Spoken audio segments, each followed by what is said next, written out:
On se demande, mais à quoi il sert même celui-là? Tu vois, le pasteur, mais à quoi il sert même?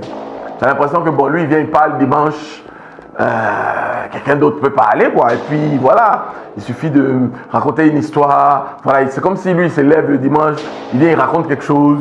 Et puis, il y en a même qui minimisent, qui banalisent le travail. Pourquoi Dieu a instauré des autorités spirituelles? Vous voyez des modèles aujourd'hui où il y a des gens qui disent non, moi pas de pasteur,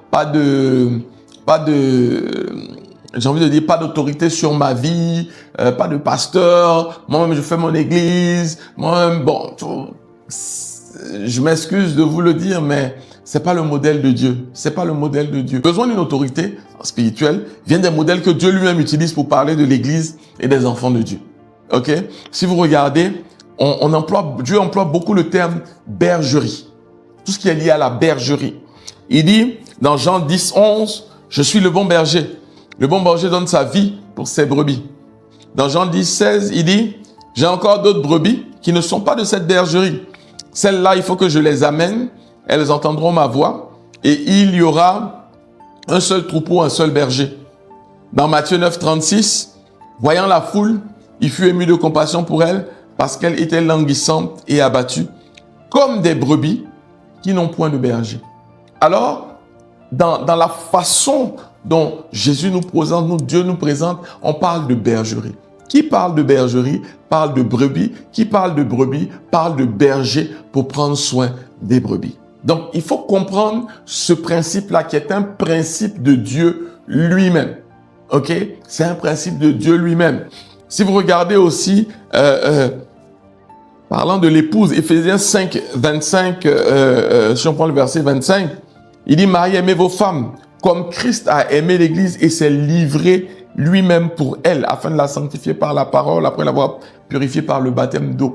Alors, il y a les modèles liés à l'épouse, donc aussi à la famille qui interviennent. Et si vous lisez la Bible, le modèle de la bergerie, le modèle de la famille, le modèle de l'épouse est largement utilisé pour décrire non seulement notre relation avec Dieu, mais donc ce qui aussi doit régir notre relation entre nous-mêmes.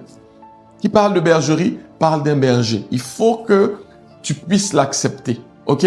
Pas parce que tu as eu de mauvaises relations avec un berger que tu dois rejeter le concept. C'est ça souvent qui est challengeant de nos jours. C'est challengeant.